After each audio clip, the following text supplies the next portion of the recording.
तो कौन बनेगा मुख्यमंत्री में हम लगातार इस वक्त उत्तर प्रदेश की सियासत को गरमाने वाली सबसे बड़ी खबर आप तक पहुंचा रहे हैं। मेरठ से दिल्ली लौटते वक्त असदुद्दीन ओवैसी के काफिले पर फायरिंग हो गई है। यह दावा खुद असदुद्दीन ओवैसी की तरफ से किया जा रहा है। हालांकि मैं आपको बता दूं, यूपी पुलिस की तरफ से कहा जा रहा है फायरिंग जैसी कोई घटना नहीं हुई है, लेकिन ओवैसी ने जो जानकारी दी है वो कह रहे हैं 4 राउंड गोलियां चली, जिनमें से 2 गोलियां उनकी गाड़ी के निचले हिस्से में लगी। उसकी तस्वीर भी असदुद्दीन ओवैसी की तरफ से सोशल मीडिया पर जारी की गई है। असदुद्दीन ओवैसी ने खुद ट्वीट करके बताया कि हमलावर मौके पर ही हथियार छोड़कर फरार हो गए और ये वारदात जो है वो मेरठ दिल्ली हाईवे पर पिलखुआ के छजारसी टोल प्लाजा पर हुई है। पुलिस ने टोल प्लाजा पर कहासुनी की बात की तो पुष्टि की है, लेकिन किसी भी फायरिंग की घटना होने से पुलिस इनकार कर रही है। हां, पुलिस ये जरूर कह रही है कि मौके पर जो सीसीटीवी कैमरे लगे हुए हैं उसकी फुटेज की जांच की जाएगी और उसके बाद ही पुलिस किसी तरीके का कोई आधिकारिक बयान इस पूरे मामले पर दे पाएगी। फिलहाल आपको सीधे लेकर चलते हैं, मेरे साथ मेरे सहयोगी रविकांत इस वक्त मौजूद हैं। और रविकांत, मौके पर मतलब घटना स्थल पर, मतलब उस जगह पर जहां पर असदुद्दीन ओवैसी की तरफ से दावा किया जा रहा है कि उन पर फायरिंग हुई है, उन पर हमला हुआ है, वहीं पर पहुंचने वाले हैं। सीधे आपको लेकर चलते हैं रविकांत के पास। रविकांत, रोमाना, करीब 15 मिनट के भीतर हम वहां पहुंचेंगे। हम दूसरी जगह थे। मायावती जी का जो लाइव था, जो आज मैदान में, रामलीला मैदान में गाजियाबाद के उनका कार्यक्रम था, वहां पर हम थे लाइव के लिए। अचानक से हमें पता लगा कि ये एक बड़ी दुर्घटना हो गई है। उसके तुरंत बाद हम निकले हैं। इस समय हम केएमपी का जो बाईपास है उसके टोल को क्रॉस कर रहे हैं और जल्द ही मौके पर पहुंचेंगे। जिस तरीके से बताया गया है कि 4 राउंड का फायर हुआ है, ओवैसी के जो ओवैसी जी का ट्वीट है उसके बाद से तमाम प्रतिक्रियाएं और उनके जो समर्थक हैं उनकी जो खैरियत है उसके लिए दुआ कर रहे हैं। और लगातार जो ट्विटर पे लोगों के संदेश आ रहे हैं उसको भी हम देखते जा रहे हैं और जल्द वहां पहुंचने वाले हैं। 4 राउंड की फायरिंग हुई है। बिल्कुल, आप जल्द से जल्द पहुंचिए घटनास्थल पर। आप देख रहे हैं मेरे सहयोगी रविकांत जो बस कुछ ही पलों में घटनास्थल पर पहुंच जाएंगे। और इस बीच आपको बता दें, जिस बात को लेकर रविकांत कह रहे थे कि असदुद्दीन ओवैसी के समर्थक चिंतित हैं, उस बात को लेकर खुद असदुद्दीन ओवैसी की तरफ से भी ट्वीट कर दिया गया है। एबीपी न्यूज भी आपको ये जानकारी दे रहा है। असदुद्दीन ओवैसी पूरी तरह से सुरक्षित हैं। असदुद्दीन ओवैसी उस वक्त गाड़ी में नहीं थे जिस वक्त फायरिंग हुई। गाड़ी पर उनके 2 गोलियों के निशान है, जो खुद असदुद्दीन ओवैसी ने जारी की ये तस्वीर।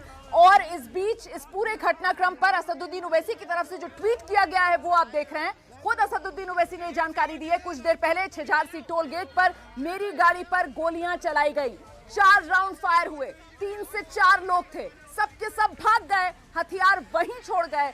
ये अपने ट्वीट में लिखा असदुद्दीन ओवैसी ने। आगे उन्होंने लिखा, मेरी गाड़ी पंक्चर हो गई लेकिन मैं दूसरी गाड़ी में बैठकर वहां से निकल गया। और ये भी कह रहे हैं कि हम सब महफूज हैं, अल्हम्दुलिल्लाह। मतलब अल्लाह का शुक्र अदा कर रहे हैं कि वो पूरी तरीके से सुरक्षित हैं। लेकिन उत्तर प्रदेश में चुनावी माहौल, वो भी उस पश्चिमी उत्तर प्रदेश में जो जाना जाता है बेहद संवेदनशील होने के लिए, और ऐसे में वहां पर बड़े मुस्लिम नेता AIMIM के प्रमुख असदुद्दीन ओवैसी वो खुद जब ये दावा करते हैं कि उन पर हमला हुआ है, फायरिंग हुई है, इसके सियासी मायने और उसका असर पश्चिमी उत्तर प्रदेश में किस तरीके का रह सकता है, विजय विद्रोही से समझते हैं। मेरे वरिष्ठ सहयोगी इस वक्त हमारे साथ मौजूद हैं। विजय जी, देखिए, ये कहना तो बड़ा मुश्किल है कि इसके सियासी कितना पश्चिमी उत्तर प्रदेश के चुनाव में असर होगा। हाँ, ओवैसी के प्रति कुछ हमदर्दी कुछ लोगों में पैदा हो सकती है। उनको राज्य सरकार को चाहिए कि सुरक्षा व्यवस्था अगर वो मांग करते हैं वो दे दी जाए, लेकिन इस कहानी में बड़ा झोल है। आपको रोकेंगे, जरा सा सुन लेते हैं। अंदर बिठाकर वहां से बाहर निकाल दिया गया है।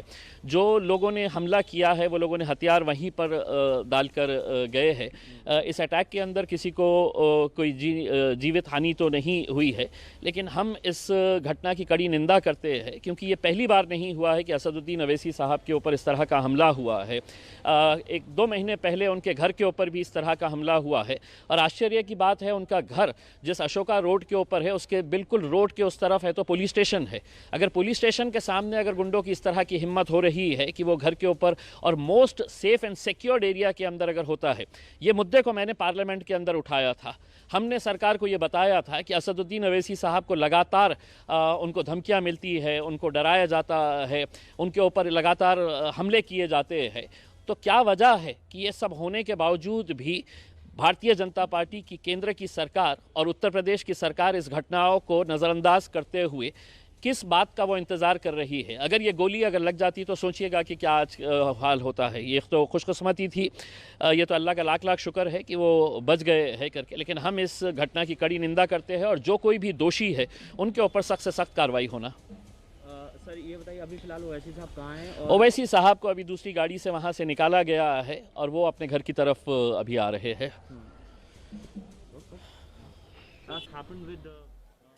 तो आप सुन रहे थे इम्तियाज जलील को, AIMIM के सांसद हैं और वो ये कह रहे हैं कि देखिए इससे पहले for the AIMIM candidates in Uttar Pradesh, and today he was somewhere in Meerut for Padyatra and for a public meeting, and while returning some 3-4 persons they suddenly attacked his vehicle, and there were 3-4 rounds of fire that was aimed at his car. Luckily he survived.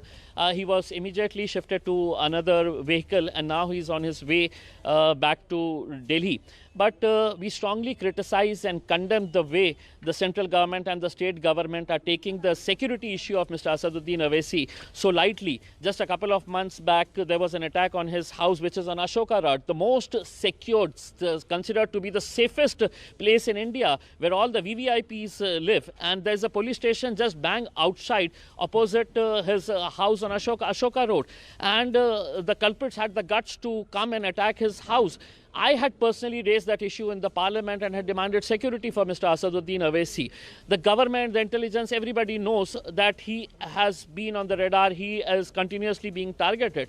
But why and for what reason they are taking it so lightly is something that we need to ask to the government, and we definitely will be asking that.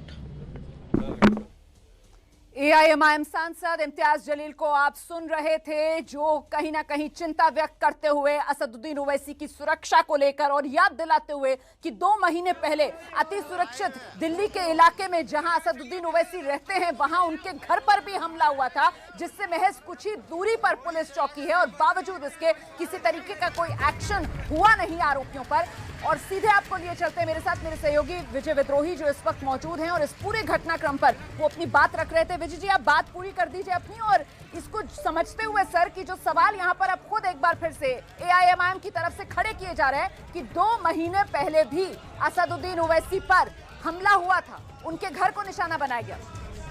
मैंने सुना उनका बयान, लेकिन कहानी में झोल इस रूप में है कि पुलिस कह रही है कि फायरिंग जैसी चीज़ नहीं हुई, पुलिस कह रही है कि कहासुनी हुई आपस में। अगर आपस में कहासुनी हुई और इसी के समर्थकों के बीच भी कहासुनी हुई, तो ऐसे कौन से समर्थक हैं उनके जो हथियार लेकर घूम रहे हैं?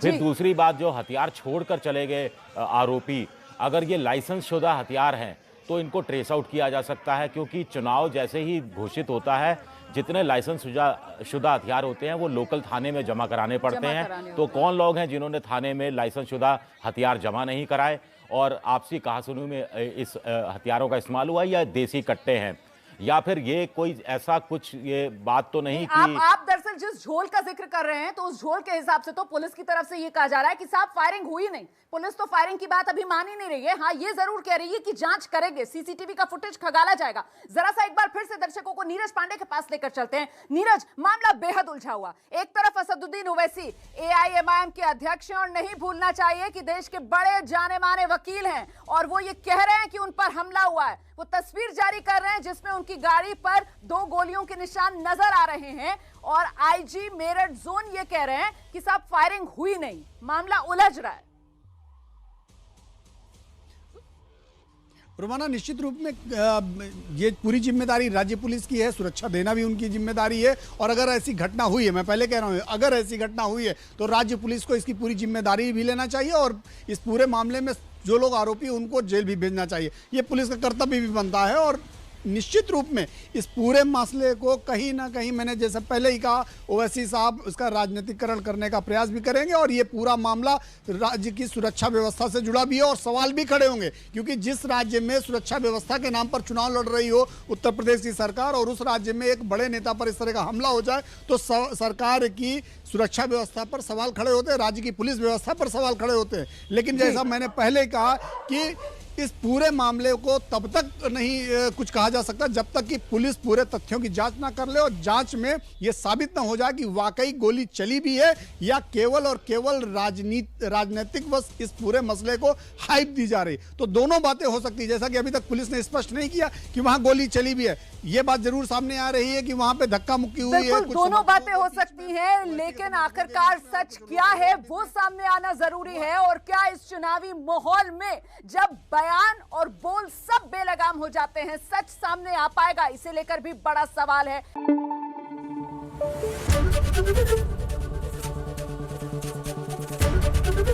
एबीपी न्यूज आपको रखे आगे।